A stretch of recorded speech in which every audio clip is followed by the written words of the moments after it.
I love this because it's so random. Yes. This is as random as it gets. I love it. I was so happy when you reached out to me.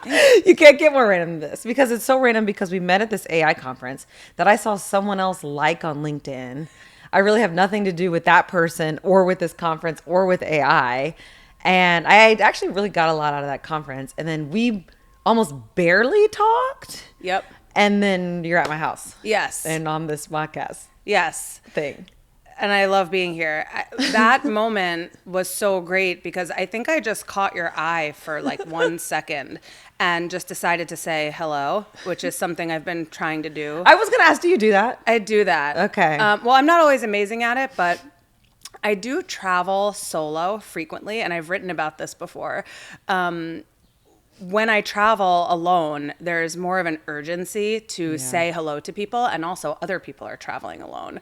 And we need each other to survive. So we say hi to each other and we get to know each other. And then when I'm in New York, I feel like I'm afraid to talk to anyone because there's like this heightened fear of rejection about what if this person doesn't want to be spoken to. But in the context of that conference, it felt like you had an energy that seemed very open and welcoming. And I was like, I want to know who this person is. So I just said hi. Right back at you, Allie. Thank you. I love that.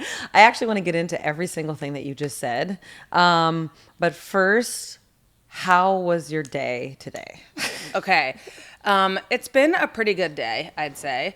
I didn't have the best dream last night, but I am dreaming more these days. So like I'll take that as an overall positive.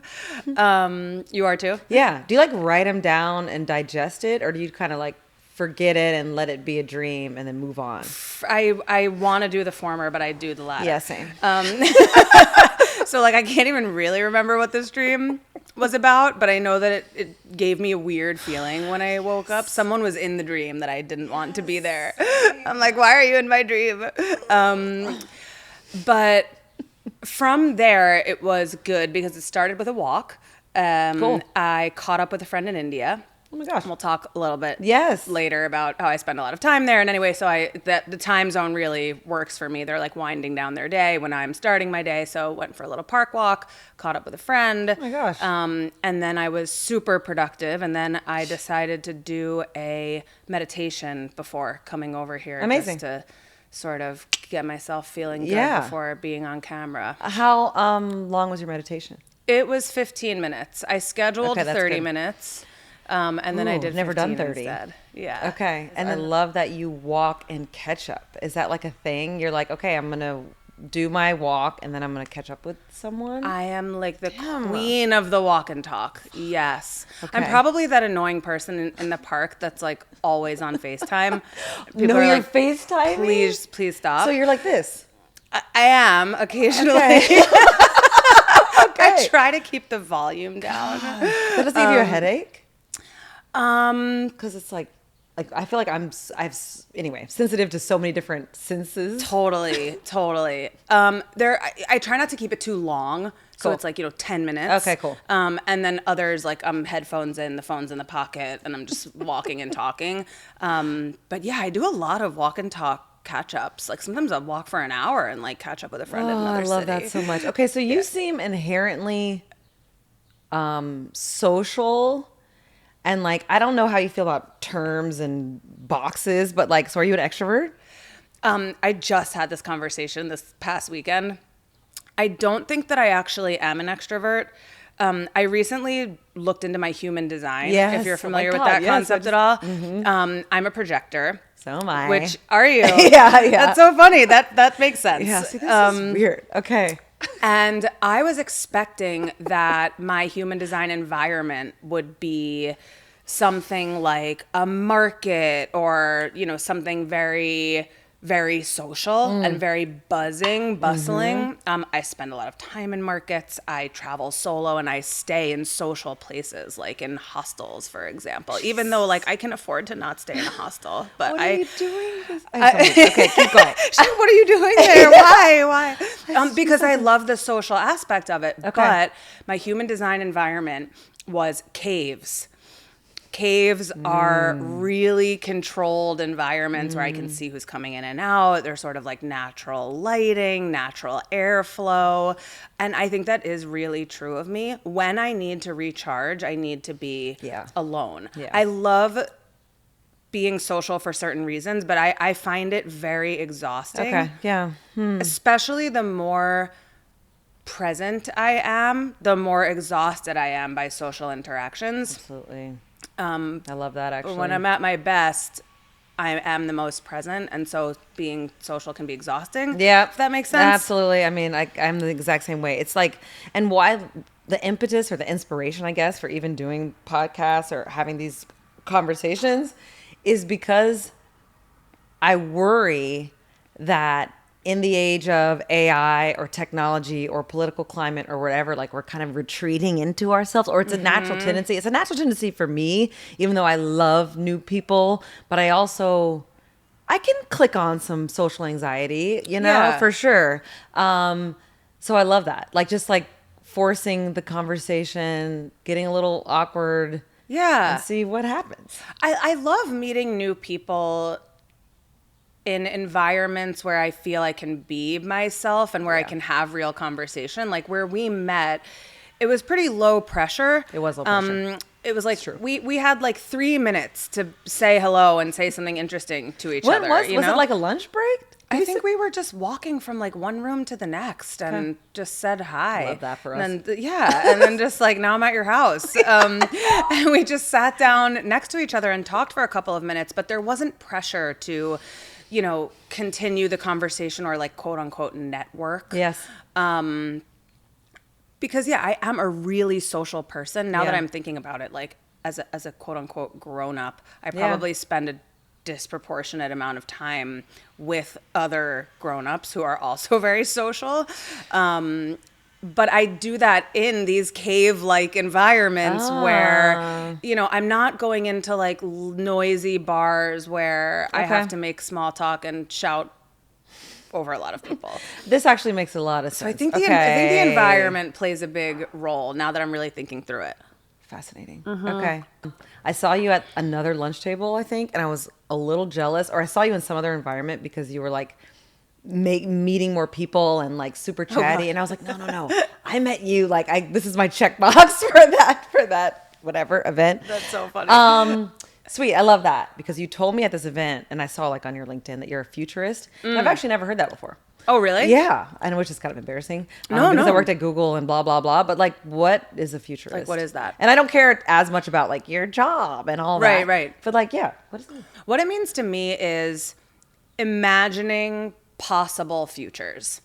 Since I am a kid, I have imagined possible futures. Yes. Anytime a new trend or technology would come into my life, I would imagine the domino effect of how this thing was going to impact society, human behavior, the world at large. I would think about what impact is this technology going to have on jobs? What impact is this technology going to have on education, on families? I actually wrote my senior thesis in college on the impact of mobile technology on American life, and talked about how there was a little bit of like what I was calling sellicate, that was cell phone etiquette. We don't need to ever say that word again. But, it was like, we have this new technology. So like, what does that mean for societal norms? Should I never call you at midnight, or is it your job to have your phone on do not disturb? Oh my God, I could talk about this forever. Right. So that was my senior thesis, and part of what I talked about was I gotta love that. The impact of individual phone lines on like family life. Like when I was younger, like if a boy wanted to talk to me, like he might have to talk to my dad before like I would get on the phone, right? Yes. And so like the way that the car used to represent individual freedom, like the cell phone started to represent individual freedom. So things like that. Like I've always just thought about, and that was very focused on American studies, but I've always thought about possible futures. And some of them are super idealist and optimistic, and then some of them are really dystopian and bad. And it's not necessarily about being right. It's just a term that is meant to encapsulate the way my brain works. I'm always thinking in that way. Cool. But the other side of that is I'm equal parts futurist and primalist. And the primalist side of me, like, you know, we're not going to talk too much about work, but in a work capacity, I am imagining futures. I work in the innovation space. I work in the design space.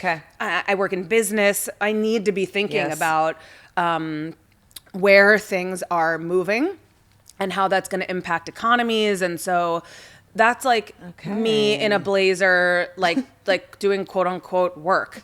And then, you know, the other side of my life is I'm barefoot and living in rural communities in developing countries and living in a very primal way that feels very connected to land and very based in like ancestral rituals and philosophies and in a way absent of technology.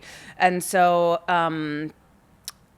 that's a duality that I had a hard time actually articulating for most of my life. And it was only in the chat before the AI summit that someone said like, hey, everyone introduce yourself in the chat. And I was like, oh my God, how do I even, you know, how do you fit that into like one message?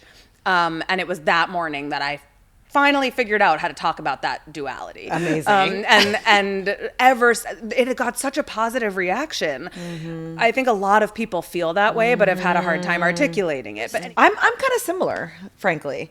I've always loved technology. I've always liked adopting and shepherding the new thing. I care a lot about mental health and feeling good in your body and helping all kinds of different people do the same thing. So I met someone else there who's building a business on the future of AI for mental health. And it's like tapped into the World Health Organization and all these global like spiritual communities. And just the thought of these people helping to influence this technology brings me so much joy. And so I know we had a quick discussion, actually, now that it's coming back into my brain, of like, yeah, there's some dystopian stuff that we could talk about, but like there could also be some really magical things. Yes. And I don't spend too much time daydreaming this, but I feel like you might. Like, do you have any like spitball-y? Yes, I do. I don't know that I'd bet on this as the future. Okay. But it would be pretty sweet. The good shit that you're about to say? Yeah. Okay. But it would be pretty sweet. I have imagined a future where the conversation right now is, you know, we're not going to be able to think anymore because AI is going to think for us. Yeah, you're right. And sometimes I go, what if we didn't have to think about all the things we have to think about? Yes. Because we can offload that to AI. I love that. And we then get to free ourselves from our minds and get to be more present and get to just be. That's really beautiful. You know, I feel very fortunate to be able to earn an income by thinking and being intellectual. That is a tremendous privilege that a lot of people in the other half of my life that no one here sees do not have. They are doing a lot of manual labor, a lot of physical labor. They are getting paid to use their bodies. And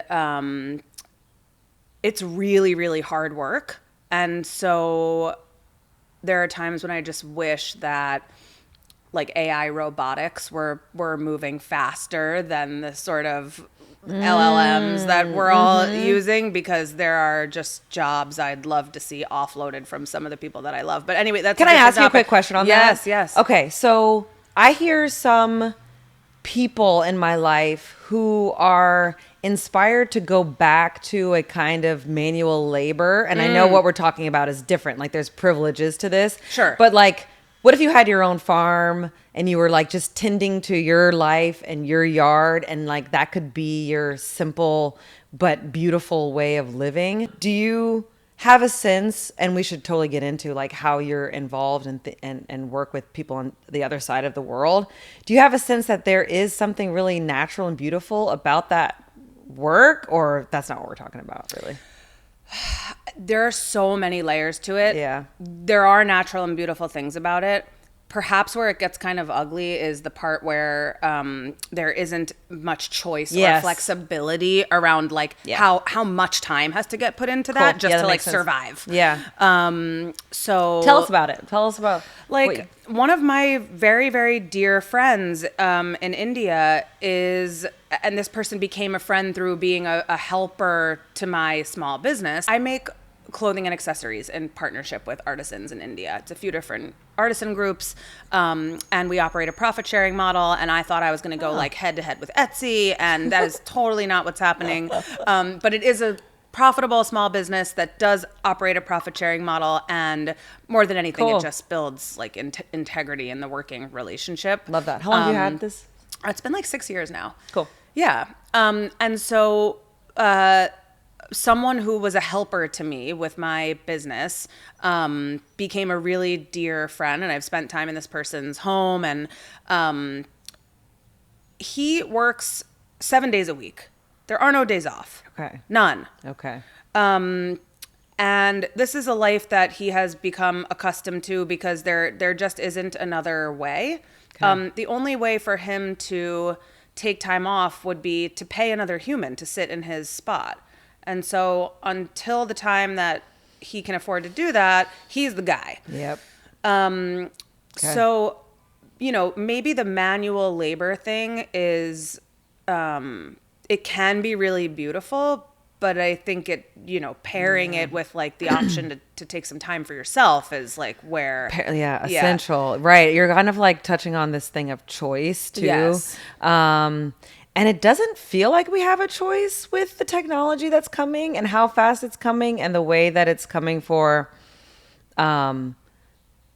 jobs or workflows and stuff like that. I love what you're thinking about. Like, my brain takes over my life. Mm-hmm. And I would love to outsource the like unproductive, archaic parts of my brain that like just screw me up on a daily basis. Yeah.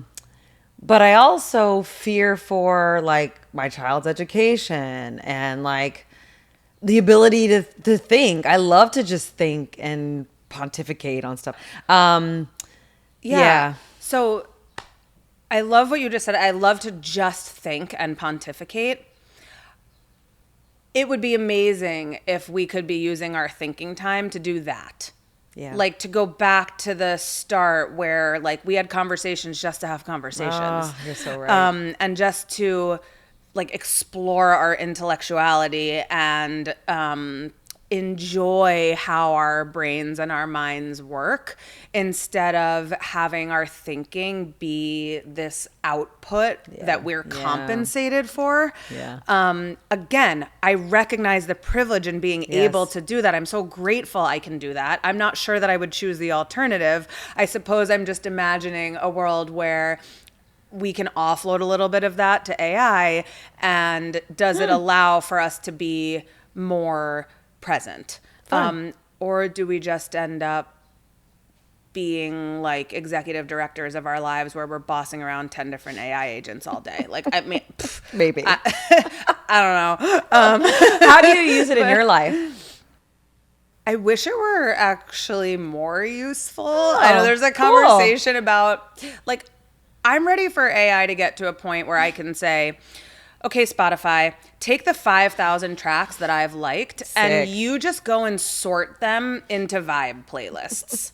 Yes. Like they're tracks I've already liked, and we can sort them into vibe playlists. Yeah. Or like I've given this example before when I was talking to someone, but I wanted to surprise my friends in India for my last trip there. I've got like 75 people that are following me on Instagram, and I couldn't like remember who all of them were. Totally. And I wanted to post on my story, like, I'm going to India, but I didn't want any of those people to see it. And I wish that I could have just said, Instagram, hide my story from anyone in India right now. I love that.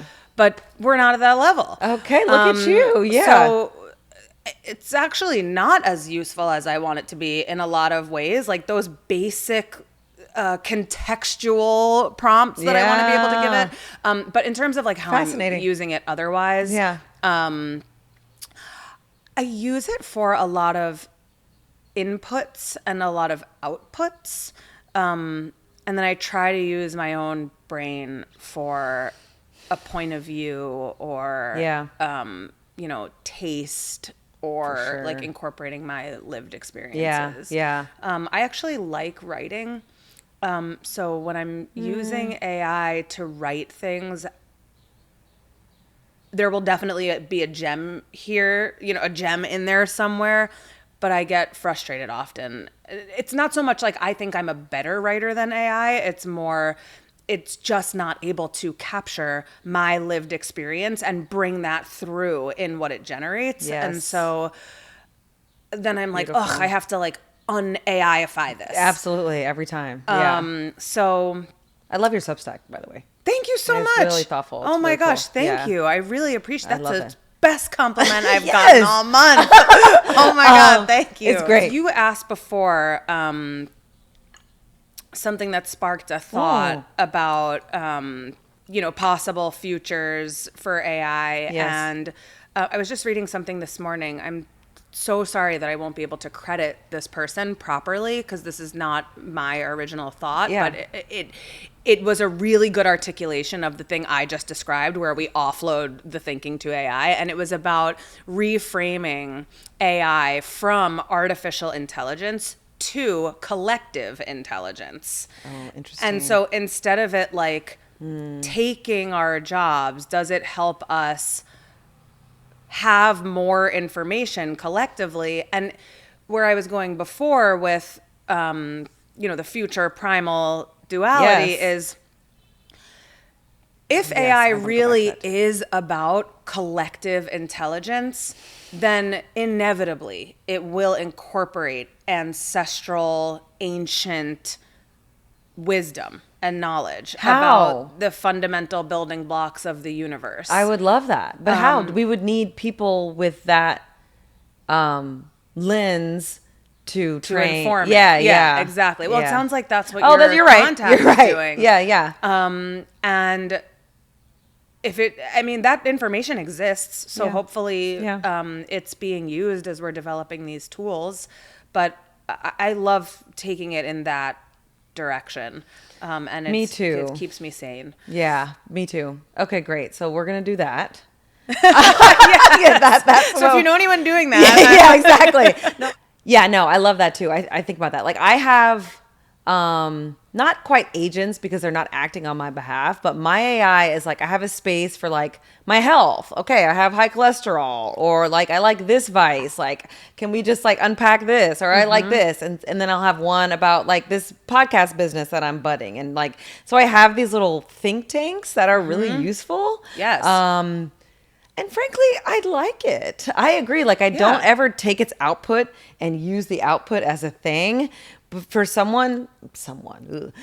but for something to bounce ideas off of or synthesize so much information or scour the internet for like breakfast that like could help me achieve XYZ, like I'm thrilled about it, frankly. Totally agree. Yeah. Yes.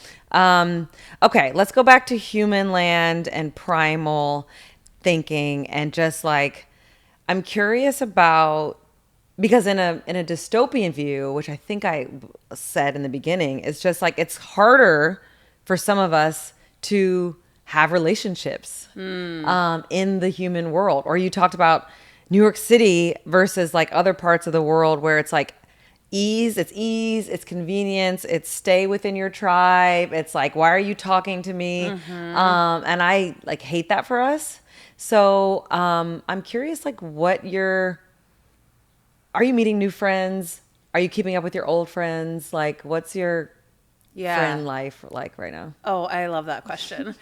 Well, I feel very lucky to have a lot of friends as an adult. Cool. I know that's something that a lot of people struggle with. It's hard. And I like meeting new people in the right environment, just where it doesn't feel forced. Yeah.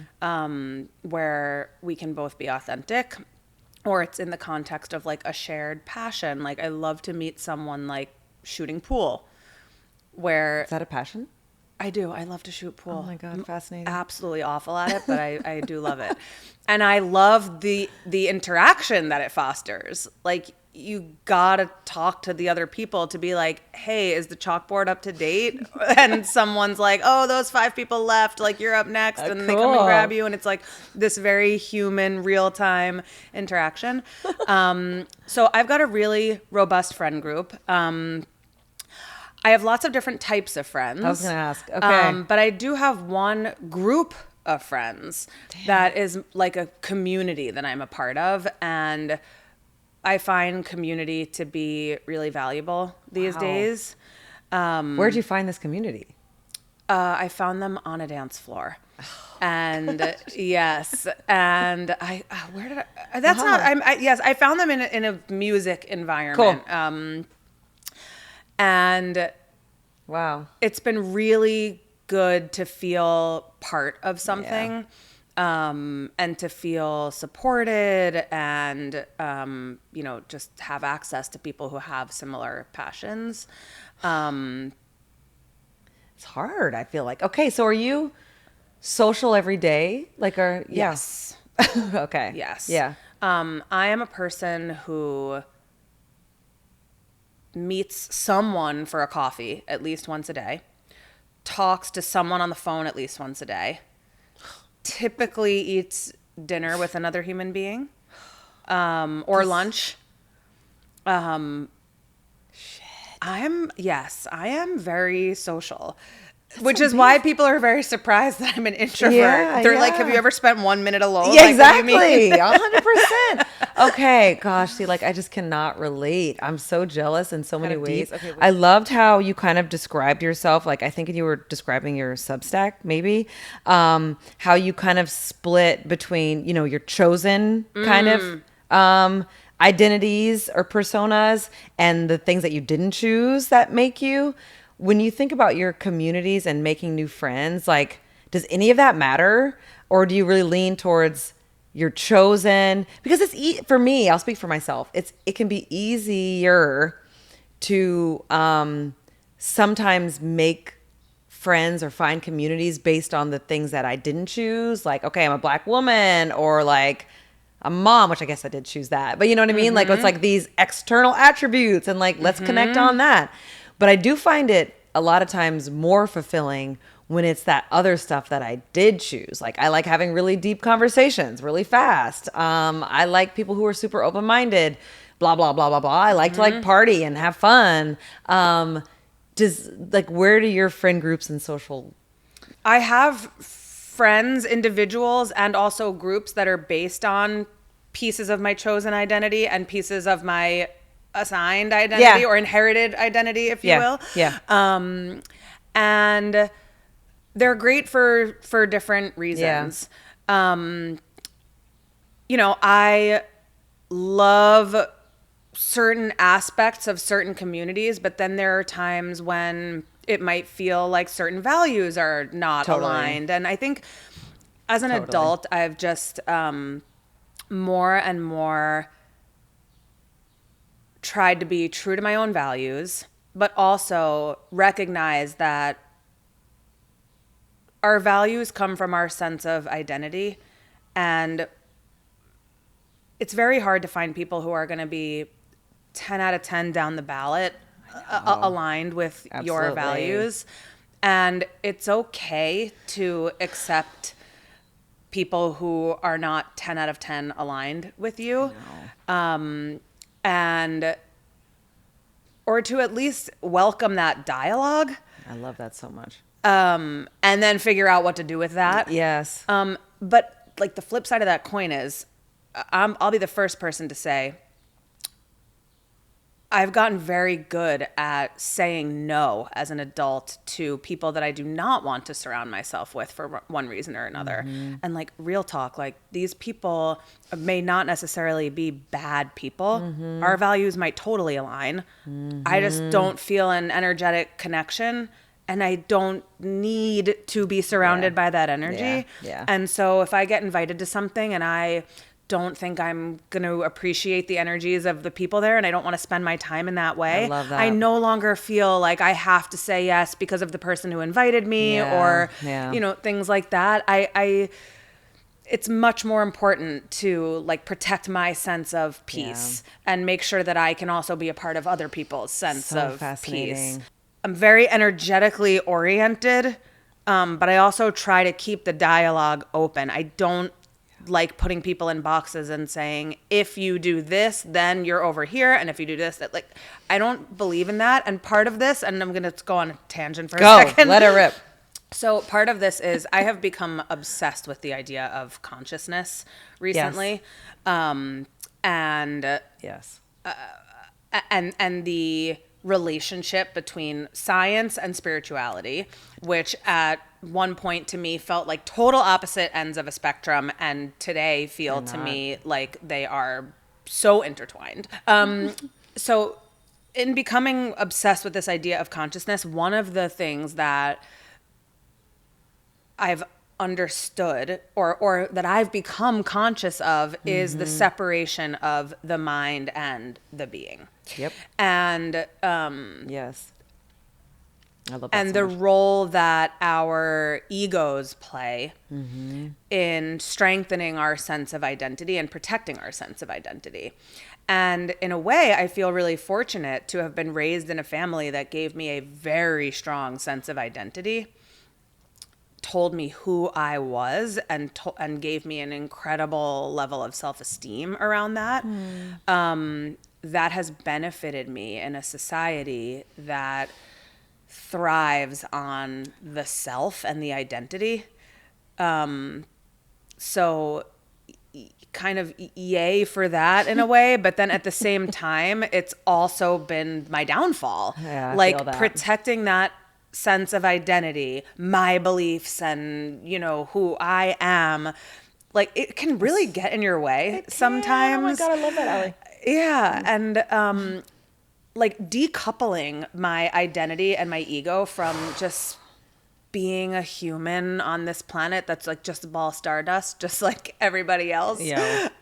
It's very humbling and it's very inspiring. And the reason I'm bringing it up in this context is because more and more I just find myself living in this tension where I love my identity and who I am, and that's ever evolving, and also recognizing that like it's all kind of made up. It's completely made up. And not that our values aren't real. Of course they are. Not that our lived experiences aren't real. Of course they are.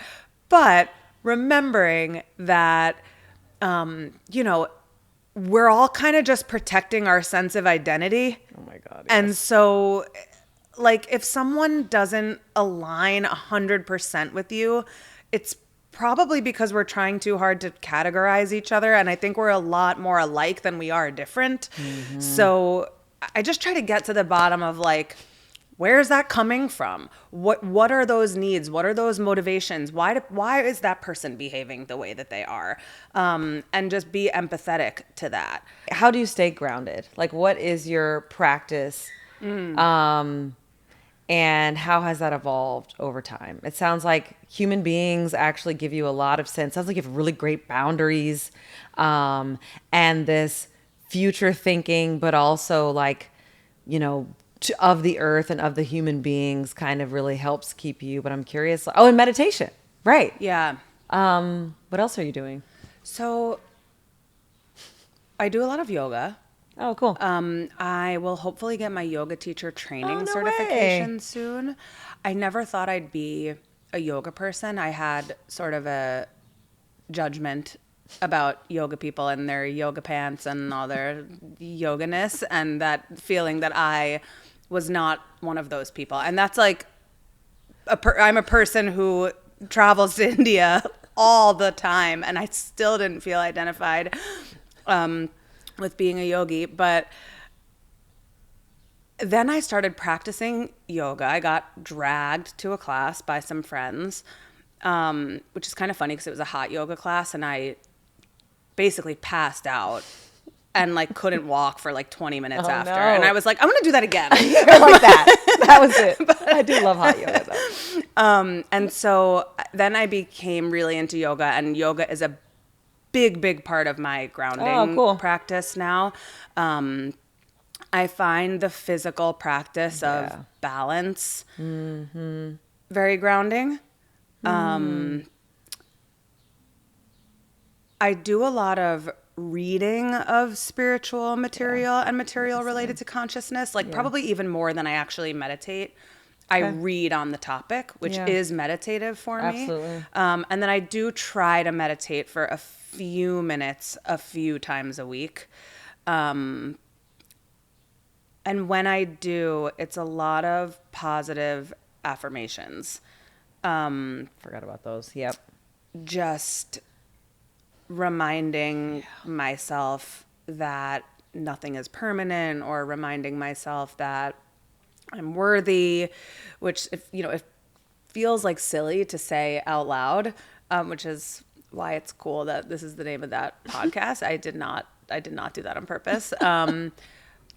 But I do think it's important. I do a lot of positive talk to myself.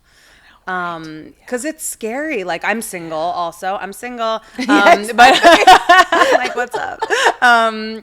But you have to keep yourself company. Like for as much company as I have in my life. Yes. You have to keep yourself company, and life feels a lot better when you have a good relationship with yourself, and when you feel like you can bet on yourself, and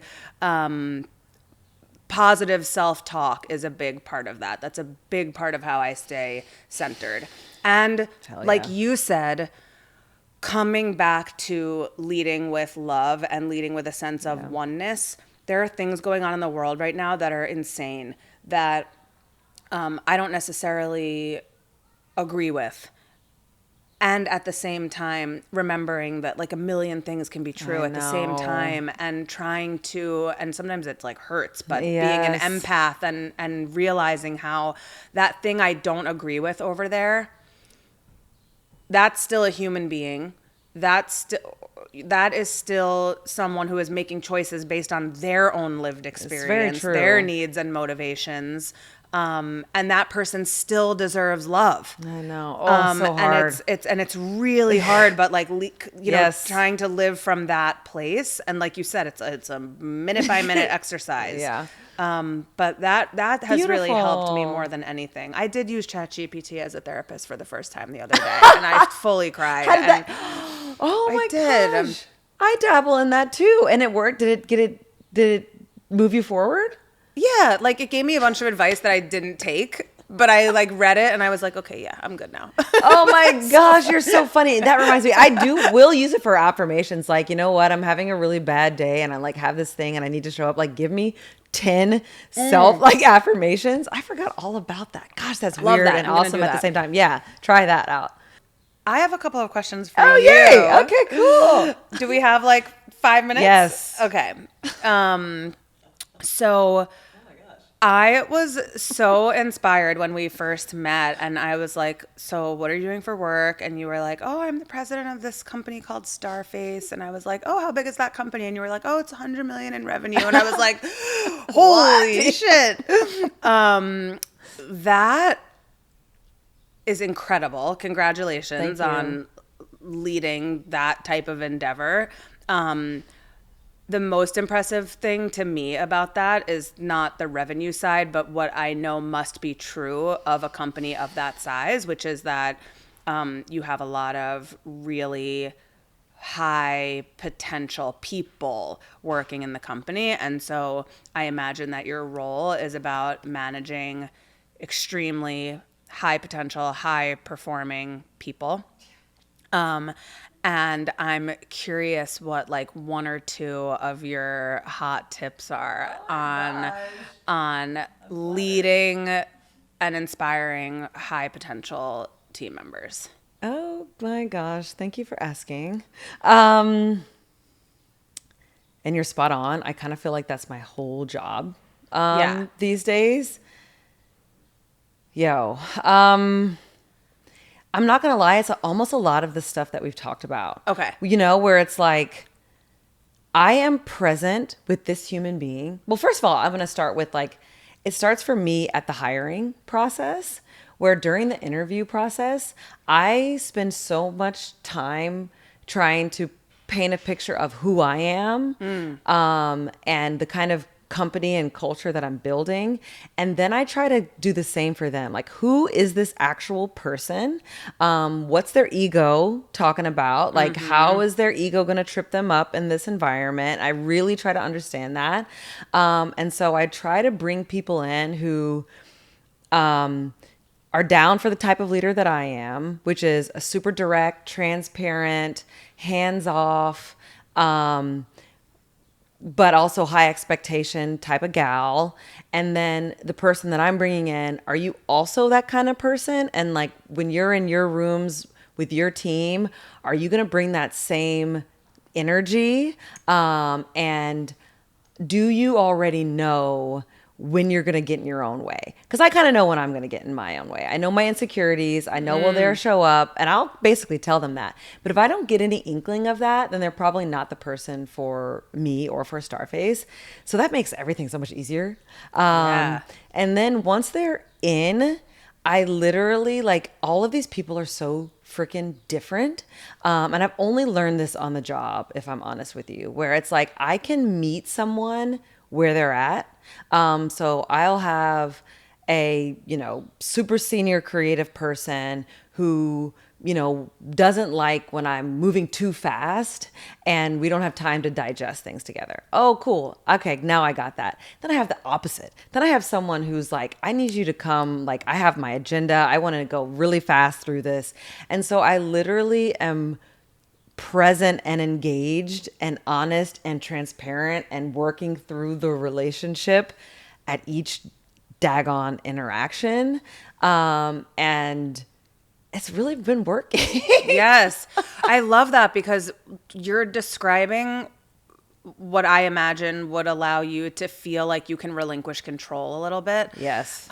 Which I know for me is such a weakness. And it really is like a management weakness. Yeah, You have makes to sense. be able to trust other people Yeah. to do the job and do it amazingly well. And you should be putting people in those roles who you think can do the job Hell yes. as good as or better than you can. Yes. But that means you really have to trust them. And so it sounds like what you are doing is you've found some really, really good ways to build trust and Yes. understand like what people's real I love that so much. superpowers Yes. and ways are. I didn't even think it, like, trust is paramount, and that probably is a good way. You know what's so funny though is that I, by default, am a good delegator and I can relinquish control. nice. So no, but it's like all of our superpowers are also our weaknesses. So I come out the gate trusting you, like, please, I needed you to do this job 2 months ago, do it. And like, let me know what you need. But then I'll be like, oh shit, I probably should have been more involved, or I probably should have learned more because I would have grown. So it's that too. Yes. Yeah. That's awesome. Yeah. Okay. My other question is like total other end of the spectrum. Okay. What is like a societal norm or rule that you regularly break? Oh my God. Or I like could something you don't adhere to? I love this. You know what? I'm so glad you said this because I would have forgotten. The freaking phone and the relationship to having to get back to people. I reject. I reject having to answer text messages, DMs, emails from a boss or not. Like, just because, like, I feel like I heard this somewhere. Like, just because your urgency is not my urgency. And I reject all of that 100%. Like, it's not like my time or the highway, but I cannot, like, I would just be beholden to responding and messages all the Yes. time. And like, I just can't do it because I overthink too much. So I'm overthinking every message that I'm sending out. But also, like, to your point of thinking about the future of mobile devices and the future of technology, like, if we lived by that, are just going to be responding and not, wait, Reacting. Yeah, and not Totally. responding. So screw that. I brought you something from my small business just to say thank you so much for including me on this podcast. I think it's so cool that you're doing this. And I truly was so honored and inspired that you thought I should be a guest on this podcast. Oh my gosh. And I loved your energy when I met you at the summit, truly. Like, we spoke for 2 minutes and I just thought, like, that is a badass woman. Oh my gosh. And I want to be like her when I grow up. Allie, can we hug? Yes, of course.